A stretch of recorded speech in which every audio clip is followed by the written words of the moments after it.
Bien, nous allons voir maintenant comment on peut observer les cellules et les différentes cellules qu'on peut observer en fonction du type de microscope qu'on va utiliser. Alors, ce qu'on a en classe, c'est un microscope optique, où on va voir comment il fonctionne et ce qu'on peut observer grâce à lui entre les prokaryotes et les eucaryotes, faire la différence entre les cellules animales, végétales et les champignons. Et puis on découvrira ensuite tout ce qu'il y a à l'intérieur de la cellule grâce au microscope électronique à transmission. Et puis le relief qu'on ne peut obtenir en troisième partie qu'avec le microscope électronique à balayage pour enfin faire un bilan sur les différents types de cellules que nous ont permis d'obtenir ces différents types de microscopes. D'abord le microscope optique et les différences entre prokaryotes et eucaryotes chez les animaux, les végétaux et les champignons. Le microscope que vous avez pu avoir au lycée ou au collège comporte un miroir ou une lampe qui permet aux faisceaux lumineux qui proviennent d'une lampe de se refléter sur le miroir pour traverser l'objet observé, puis passer à travers l'objectif qui, par le tube optique, renvoie, grâce à l'oculaire, une image irréelle sur le fond de l'œil. Du coup, on peut grossir du grossissement de l'oculaire avec le grossissement de l'objectif, en gros 10 fois 60, à peu près 600 fois, mais on peut avoir des grossissements optiques jusqu'à à peu près 2000 fois. Le microscope tel qu'il est ici se comporte avec un tube optique qui monte et qui descend le long d'une crémaillère pour effectuer une mise au point grâce à une vis macrométrique, celle qui est ici sur le côté, et une vis micrométrique pour faire les réglages fins. Maintenant, au lycée, vous avez des microscopes un peu plus perfectionnés où on va avoir non pas le tube optique qui bouge, mais une platine ici, porte-objet, où on met les cavaliers pour tenir la lame, qui va monter et descendre en fonction d'une grosse vis à l'extérieur macrométrique et une petite vis micrométrique qui fait la mise au point. En dessous, j'insiste sur le diaphragme. Le diaphragme, c'est un petit disque qui permet d'obturer la source lumineuse qui est là, comme un système d'appareil photo qui s'ouvre très vite et qui se referme aussitôt. Là, vous pouvez régler le degré d'ouverture du diaphragme pour faire varier la luminosité qui passe à travers. Il vaut mieux mettre avec la petite molette de réglage de la lumière beaucoup de lumière et fermer le diaphragme pour avoir une image nette et bien contrastée. Vous pouvez aussi faire monter et descendre ici un condensateur qui permet d'avoir des petites variations intéressantes au niveau de la lumière. Vous avez un plateau avec 3 objectifs et votre oculaire. Vous avez aussi la possibilité ici, en salle 316, d'avoir un oculaire supplémentaire dans lequel on peut fixer une caméra pour avoir des images numériques. Voilà.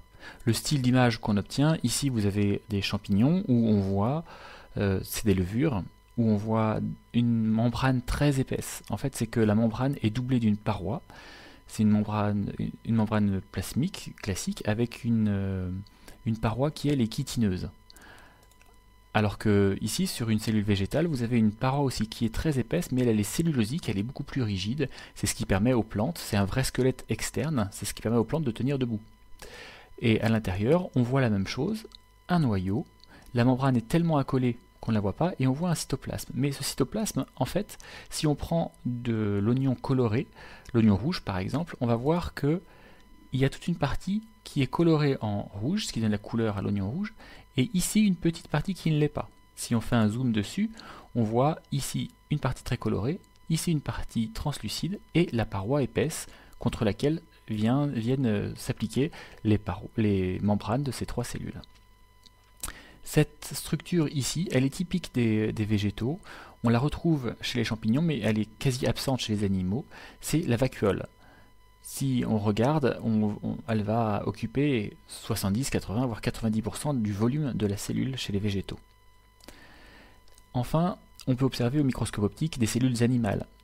Ici, vous avez la limite d'une cellule, où on peut voir des petits organites à l'intérieur sans trop être distingués, et ici, le principal, le noyau, qui permet de faire la différence entre les eucaryotes, champignons, végétaux, animaux, qui possèdent un vrai noyau dans lequel on va trouver de l'ADN, des cellules prokaryotes, qui sont beaucoup plus petites. Là, c'est grossi 1200 fois, et on ne voit qu'une petite boule qui doit faire à peu près 1 micron de diamètre. Là, ce sont des bactéries, ce sont les prokaryotes, et au microscope optique, on ne peut rien distinguer d'autre que la forme, et encore parce qu'elle a été colorée ici au bleu de méthylène. L'avantage du microscope optique, c'est justement de voir les couleurs naturelles, puisque ce sont des photons qui vont traverser la préparation.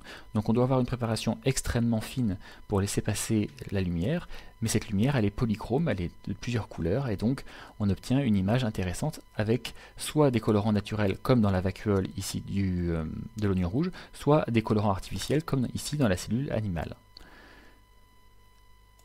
Maintenant, ce qu'on peut obtenir, c'est ce qu'il y a à l'intérieur de la cellule grâce au microscope électronique à transmission. Le principe du microscope, c'est un canon à électrons, ce ne sont plus des photons qui vont traverser. Grâce à des lentilles électromagnétiques, on va pouvoir faire diverger puis converger le canon à électrons jusqu'à balayer et traverser une coupe extrêmement mince, mais quand je dis extrêmement mince, c'est vraiment extrêmement mince, d'une préparation microscopique. Une fois traversé, le flux d'électrons va être amplifié toujours par des lentilles électromagnétiques jusqu'à arriver ici sur un écran phosphorescent qui va entrer en phosphorescence dès qu'un électron sera passé à travers. Donc si l'objet ici est dense aux électrons, il ne les laisse pas passer, eh bien il y aura très peu d'éclairage. Si au contraire il laisse passer les électrons, on aura une fenêtre très phosphorescente, très claire. Voilà.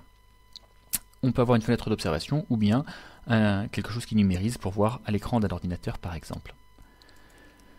Voilà comment on obtient une coupe très fine. Donc on place le tissu dans une solution fixatrice. Après plusieurs rinçages, on va le mouler dans du plastique, dans une gélule qui contient du plastique, pour pouvoir ensuite, une fois qu'il est inclus dans ce plastique, dans une petite gélule, on va le découper avec un instrument qu'on appelle un microtome, qui va couper des tranches extrêmement fines. Ces petites coupes sont ensuite déposées sur un tamis en cuivre, tel que vous voyez là, et ces micro-lames, ces micro-sections d'éléments à observer qu'on va placer dans le microscope. Voilà le type d'image qu'on peut observer. C'est notre levure de tout à l'heure. On voit bien ici la paroi chitineuse avec une membrane à l'intérieur. On voit le noyau qui est là, avec une partie plus foncée qu'on appelle le nucléole. Et ça, c'est commun à tous les eucaryotes. Mais par contre, on voit aussi de nouveaux organismes. Ici, vous voyez des mitochondries. Ici, on voit des replis membranaires, ce sont des réticulums. Et ici, vous avez des gros ronds. Je vous ai dit qu'on pouvait les trouver, ils sont vides, ils sont du liquide très transparent. Ce sont des vacuoles qu'on trouve chez les champignons et chez les végétaux, mais très rarement chez les animaux. Ici, pour comparer, on a une cellule végétale qui est très jeune, qui n'est pas encore allongée comme tout à l'heure, et qui a ici des parois assez épaisses, mais qui vont continuer à grossir au fur et à mesure de l'âge de la cellule. Ici, une grande vacuole, commune aux champignons et aux végétaux. Là, le noyau très épais avec le nucléole, et puis l'ADN qui est visible sous forme plus ou moins dense dans le noyau. Et ici, des structures typiques des végétaux, ce sont les chloroplastes. On les reconnaît avec de longs filaments qu'on appelle les thylakoïdes, soit intergranaires, soit granaires. Là, on se fiche un peu du vocabulaire pour l'instant, avec à l'intérieur des petites graines de réserve. C'est l'amidon qui a été synthétisé lors de la photosynthèse. Maintenant, ici, une cellule animale. On note l'absence de parois et juste une membrane plasmique extrêmement fine, avec des vésicules à l'intérieur, de longs filaments qui vont être des filaments de réticulum endoplasmique, le noyau toujours avec le nucléole au centre, et puis tout un tas d'organites. Ici, on peut retrouver une mitochondrie. Ce qui va être typique, c'est l'absence de parois, l'absence de vacuoles, et du coup l'absence aussi de chloroplastes. Là, on a une cellule animale. En comparant, ici, vous avez, avec une échelle beaucoup plus grosse, une bactérie. C'est un bâtonnet qui est vu dans sa section ou bien dans sa longueur, où on voit un cytoplasme avec une membrane et une paroi. Donc les bactéries ont aussi une paroi. Cette paroi, elle est lipopolysaccharidique, donc c'est un peu différent des champignons et des végétaux. Et on ne voit absolument aucun organite à l'intérieur du cytoplasme, si ce n'est un espace plus clair, ici, qui est noté N. C'est en fait le chromosome, l'ADN de la bactérie, qui est directement au contact du cytoplasme. mais comme il est moins dense aux électrons, il laisse passer plus d'électrons et donc c'est plus clair, c'est plus phosphorescent sur l'écran. Voici donc les organites que vous avez pu observer. Vous avez un tableau dans votre livre qui les reprend. Ici, le noyau, ici, une mitochondrie, ici, un chloroplaste, là, un appareil de Golgi. C'est un appareil assez typique mais qu'on voit pas fréquemment. Là, on a une microscopie extrêmement nette. Et ici, des petites vésicules qui peuvent être soit des vésicules vides, surtout chez les végétaux, ou des lysosomes qui permettent de digérer des éléments, par exemple, chez les cellules animales. Et là, le réticulum endoplasmique avec tout un tas de canalicules aplatis, des petits canaux qui sont tout plats et qui vont permettre la synthèse des protéines. Donc on reverra le rôle de chacun. Vous avez dans votre livre quelque chose qui ressemble à ça, qui reprend l'aspect et le rôle de chacun des éléments qui sont dans la cellule et qui sont observables grâce au microscope électronique à transmission. La découverte du relief dans la cellule, elle provient d'un nouveau type de microscope électronique, celui à balayage. Cette fois-ci, vous avez la machine qui est là, le faisceau qui est amplifié avec un électroaimant va venir bombarder l'échantillon et au lieu de passer à travers, le faisceau est répercuté sur un écran. Avec un traitement numérique, ensuite on a une reconstitution de l'image en 3 dimensions. Voilà ce qui se passe. En fait, pour que le faisceau rebondisse sur l'échantillon, il faut d'abord, dans une cloche à vide, vaporiser un métal. En général, on prend de l'or, qui va recouvrir l'échantillon. Et ici, vous avez la direction avec laquelle on a bombardé l'or. Et on voit que ici, on a un dépôt métallique, alors que de ce côté-là, on en a beaucoup moins. Et ça permet de voir le relief, ici, de fibres qui doivent être une paroi végétale ou un morceau de collagène. Voici un autre exemple, plus parlant pour vous. Là, on a un globule blanc. Ici, on a du sang avec toujours des globules blancs vus avec un grossissement plus faible et puis des globules rouges en forme de soucoupe. Là. Et puis un autre exemple, ici, c'est une bactérie. Donc on voit que on a le relief extérieur, mais par contre, on n'a pas ce qui se passe à l'intérieur. On peut tout de même essayer de voir ce qui est à l'intérieur de la cellule en fracturant les cellules. Pour ça, on plonge l'échantillon à moins 196 degrés, et puis on le coupe avec une lame de couteau, on casse les structures cellulaires, on va ensuite mettre un ombrage métallique, et après dissolution des tissus, on pourra observer, et on va obtenir par exemple ici, une enveloppe du noyau avec des traces de vésicules ou de réticulum qu'on peut trouver comme ça. Donc quand c'est des structures en 3 dimensions à l'intérieur d'une cellule, c'est dû à une fracture, en général une cryofracture, par abaissement de la température et fracturation de la cellule. Voilà, ce qu'on peut retenir sur les différents types cellulaires, c'est soit l'élément le plus simple, une membrane avec différentes couches de parois, uniquement un cytoplasme qui contient des petites boules qu'on appelle des ribosomes, et un matériel génétique directement dans le cytoplasme. C'est donc pas un vrai noyau, c'est un noyau primitif, on parle de prokaryotes, qui correspondent aux bactéries et aux archébactéries. Ensuite, les cellules animales qui n'ont pas de parois, mais qui ont une membrane plasmique, un cytoplasme, dans lequel vont baigner des organites. Les organites, entourés de membranes, ici une mitochondrie, là un lysosome, on a aussi l'appareil de Golgi, le réticulum endoplasmique soit recouvert de petits grains, ce sont des petits ribosomes, donc on parle de réticulum endoplasmique granuleux, ou bien ici, quand il n'y a pas de ribosome dessus, on parle de réticulum endoplasmique lisse.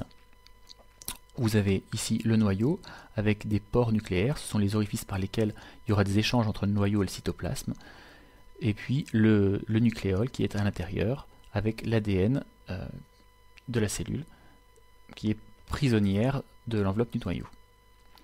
On a à peu près la même chose chez une autre cellule eucaryote qui est la cellule végétale.